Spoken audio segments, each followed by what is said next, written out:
What if the person everyone believed was the happiest man in the room was the one who needed saving the most? Most people spend their lives performing happiness, performing confidence, performing the version of themselves that the world seems to need, and slowly, quietly, at a cost that never shows up on the surface until it is too late, they lose the thread back to who they actually are. This video is not about a celebrity. It is not about tragedy. It is not about what happened in the final chapter of one man's extraordinary life.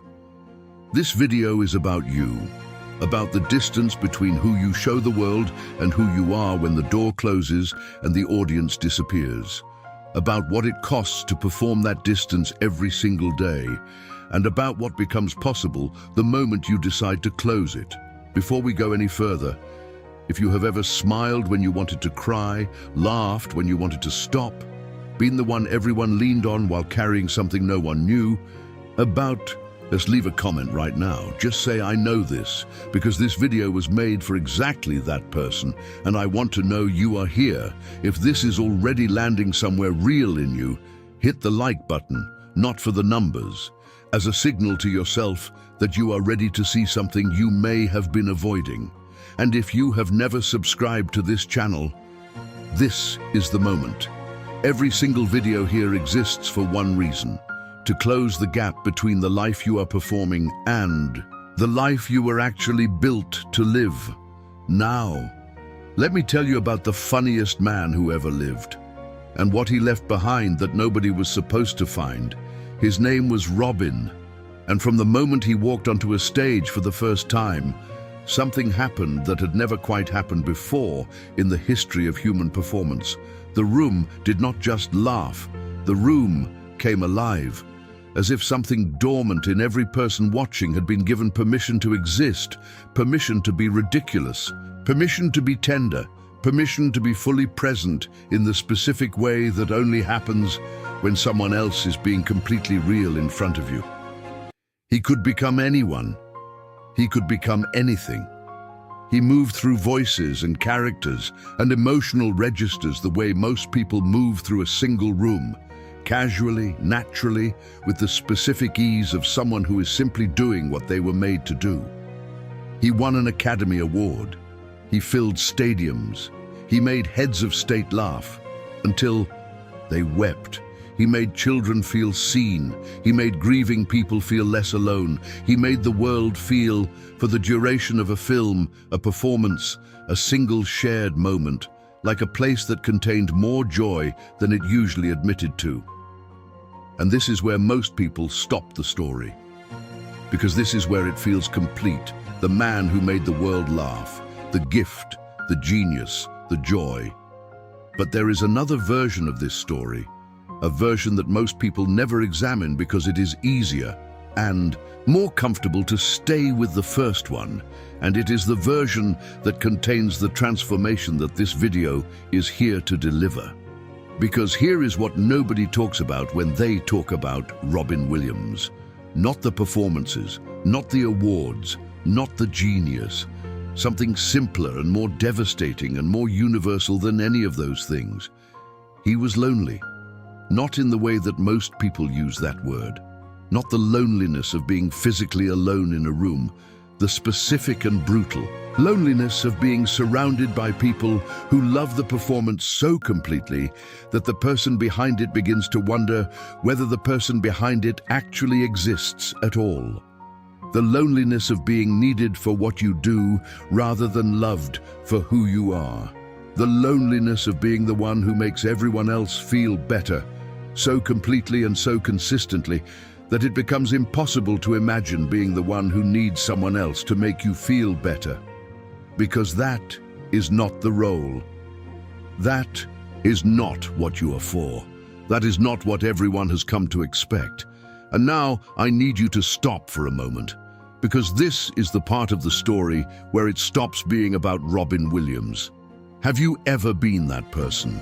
Have you ever been the one in your family, in your friend group, in your workplace, who everyone comes to, who everyone needs, who everyone leans on, who everyone calls when things fall apart, and felt beneath the genuine love you have for those people and the genuine desire to help them.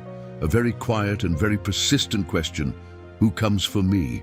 Drop "I know this" in the comments if that question just landed somewhere real, because what comes next is going to show you something about that question that I believe you have never heard said this way before. There is a concept in psychology called the persona.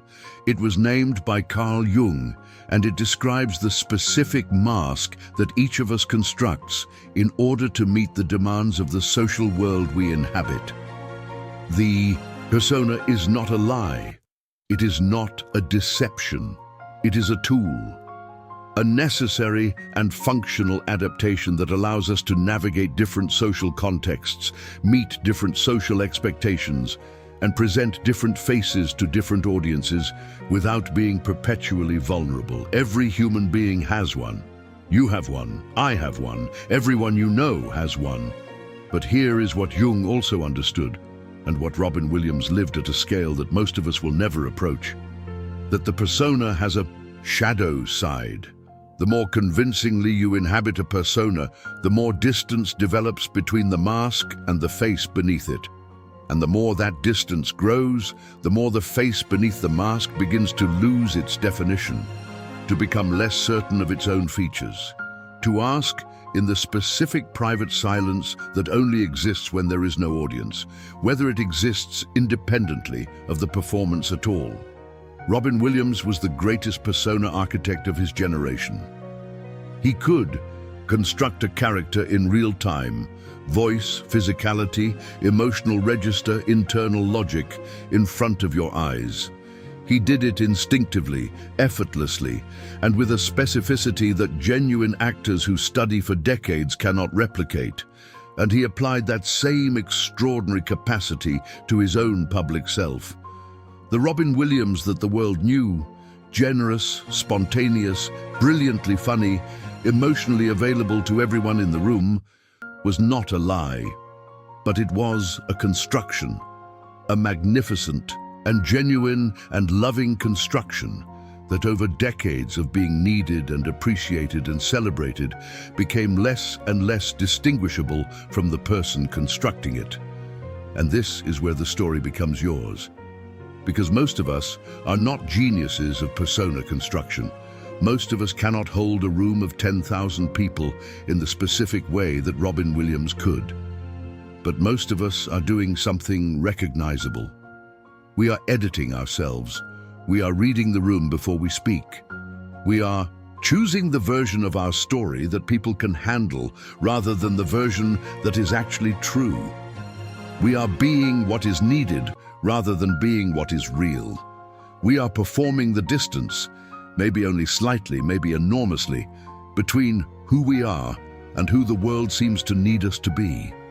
And it costs something, every single time, even when the cost seems negligible, even when the editing is small, even when the performance is so natural and so habitual that it no longer feels like a performance at all. It costs something. And the cost accumulates over months, over years, over a lifetime of being the version of yourself that fits the room rather than the version of yourself that is actually inhabiting it. Drop "I feel this" in the comments if something in your chest just shifted, because the next part of this story is about what happens when the cost of the performance finally exceeds the energy available to pay it.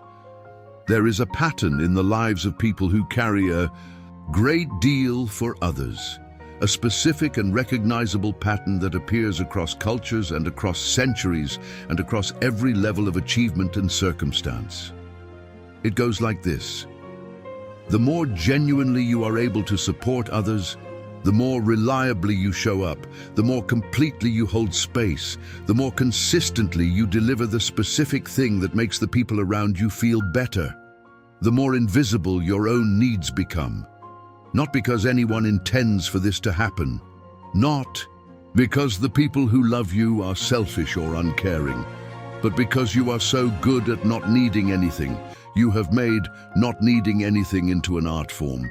You have practiced it so long and so well that it has become the most fundamental expectation everyone in your life has of you, including yourself.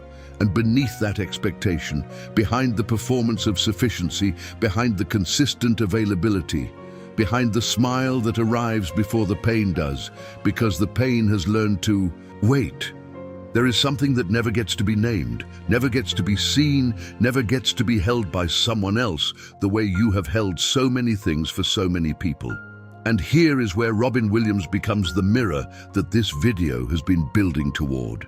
Because what his story reveals, not as tragedy, but as teaching, is what happens at the absolute extreme of this pattern.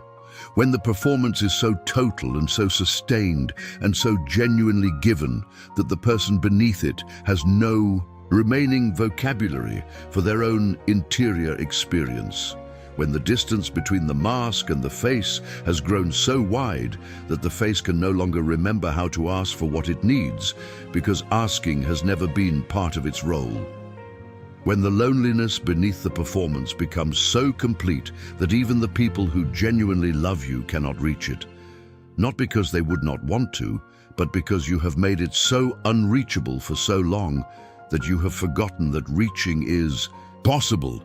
This is not a story about weakness. This is not a story about failure. This is not even a story about pain. This is a story about what happens when a human being gives everything they have to the world and forgets to give anything to themselves. And it is a story that is being lived right now, in quieter forms, in less visible ways, in ordinary lives that will never be documented or remembered by more people than any of us want to acknowledge.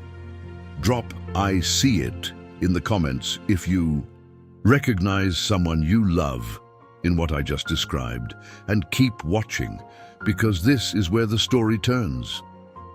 Robin Williams did interviews throughout his career that, when you go back and watch them with the awareness of what you now know, read completely differently than they did at the time. There are moments between the brilliance and the comedy and the extraordinary performance of his public self where something else appears, briefly, in the eyes rather than the words, in the quality of a pause before he pivots back into the performance, in the specific kind of laugh that comes from someone who has found that laughter is the fastest and most socially acceptable way to change the subject.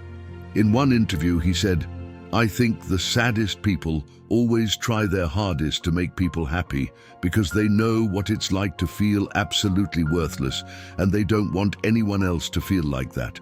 Read that again, not as a quote about Robin Williams, as a question about yourself. Is there someone in your life, or are you the person in someone else's life who is working that hard to make everyone else okay?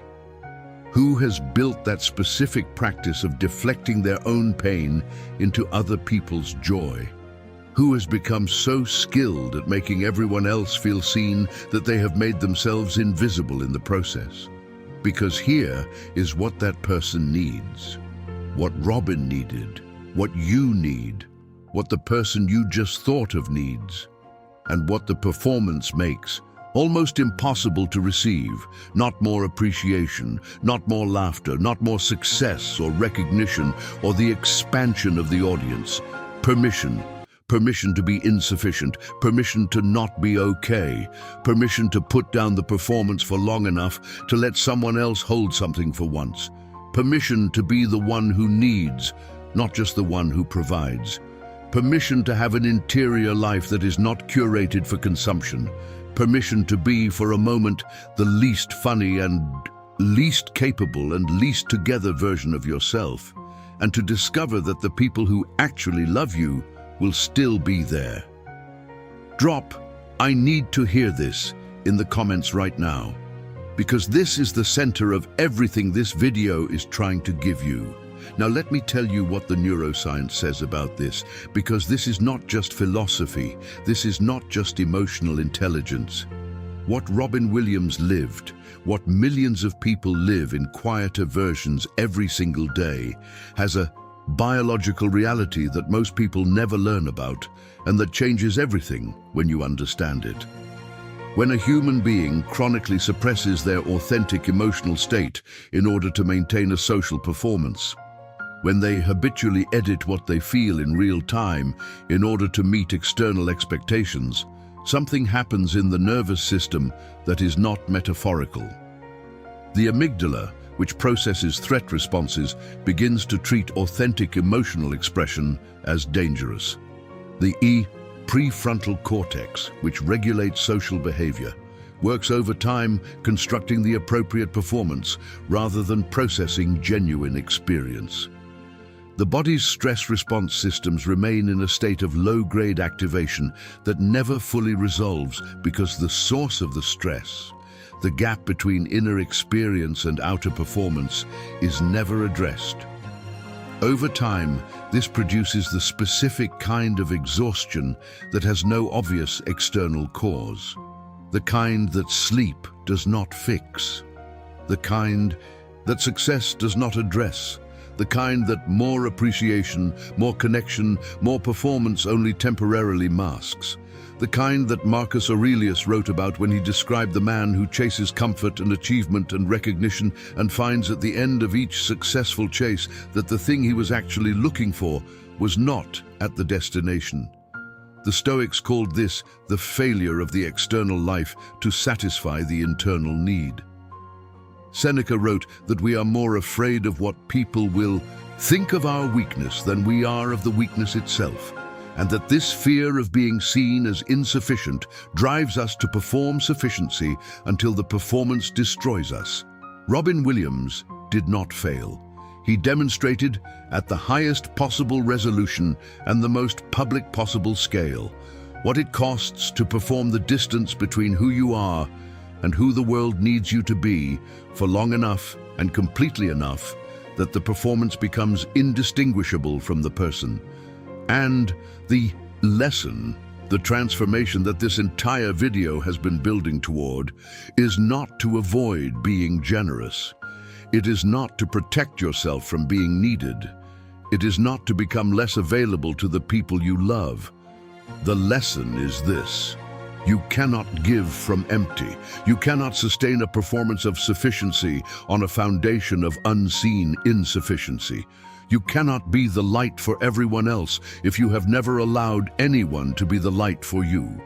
And the version of you that never asks, never needs, never admits to the interior experience that exists behind the performance, that version of you is not strong. It is not noble. It is not what love looks like. It is what fear of being truly seen looks like. In the most beautiful and generous and heartbreaking costume that fear has ever worn. Drop "this is me" in the comments if something just broke open, because what I am about to say next is the most important thing in this entire video. You are allowed to need, not as a weakness, not as a failure, not as something to be managed or minimized or apologized for before it is expressed, as the most fundamental and honest and human thing about you. The people who love you are not loving the performance. Or if they are, if the performance is so total that the person beneath it has never been made available for love, then the deepest gift you could give them is to let them love the real thing, to make the real thing available, to close the gap, slowly, imperfectly, with all the vulnerability that closing it requires, between who you show them and who you actually are. This is what Robin Williams never quite managed to do, not because he was not loved, not because there were not people willing and able to hold something for him, but because the performance was so complete, so habitual, so deeply identified with who he understood himself to be, that making himself genuinely available for being held felt like a kind of dissolution of the self he had spent a lifetime constructing. And this is the most important thing his story has to teach us, not as a cautionary tale about what happens at the extreme, but as a mirror for the ordinary and invisible and daily practice that each of us maintains, the small edits, the habitual performances, the consistent choosing of the mask over the face, and what it costs us over time. And what becomes available the moment we choose differently. Drop "I choose differently" in the comments if you are ready to let this land and actually change something. Because here is what the research on authentic connection actually shows. Studies from Harvard's 80-year longitudinal study on happiness, the longest study of adult life ever conducted, found that the single strongest predictor of well-being, longevity, and genuine life satisfaction is not achievement, not health, not wealth, not success. It is the quality of close relationships, and specifically the depth of authentic mutual vulnerability within those relationships. Not the performance of closeness, not the functional exchange of support, but the genuine, mutual, imperfect, uncomfortable experience of being truly known by another person and choosing to stay. The people who lived the longest and reported the highest levels of well-being were not the most successful or the most admired. They were the ones who had learned, sometimes early, sometimes devastatingly late, to let themselves be seen, to ask for what they needed, to be in the presence of the people they loved, something less than the performance they offered to everyone else. Robin Williams had the capacity to make anyone in the world feel completely seen. And the tragedy that his story carries, not as judgment but as teaching, is that this extraordinary capacity to see others existed alongside an extraordinary difficulty in being seen himself.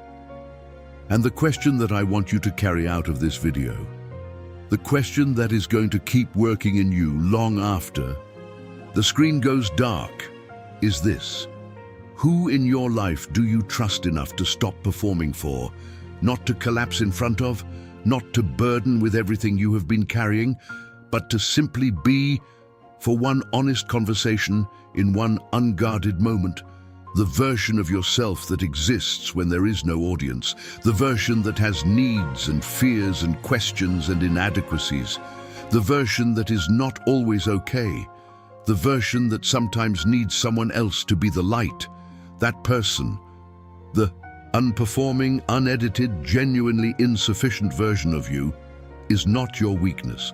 It is your most profound and irreplaceable gift to the people who love you. Because it is the only version of you that they can actually reach.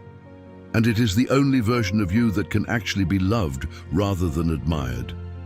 Robin Williams gave the world everything the performance had to give, and it was extraordinary, and it was real, and it mattered in ways that will continue to matter for generations. But this video is not about what he gave the world. It is about what the world could not give back, and about the specific and available and human choice that each of us can make. Today, not eventually, not when we are ready, not when the fear is gone, to close the gap between who we perform and who we are. Just a little, just enough to let one person in, just enough to let the face beneath the mask remember what it feels like to be seen. If this video changed something in you today, if something shifted between the beginning and right now, leave a comment that says, "I will be seen," not as a promise to be perfect, not as a commitment to transformation you cannot yet imagine, just as the declaration of a direction. I am moving toward being real rather than performing sufficiency. I am moving toward letting the people who love me love the actual me. I am moving toward closing the gap. The declaration is the first step, and the first step is the beginning of everything. Subscribe to this channel, not because of the numbers, but because every single video here exists to close the gap between the life you are performing and the life you are actually built to live. To take the wisdom of the greatest minds and the most transformational stories in human history and bring them directly to the place in you that needs them most. New video every day. Ancient wisdom, modern transformation, for people who are ready to stop performing and start living. This is the Academy of Masters of the Mind, and the real version of you was always meant to be here.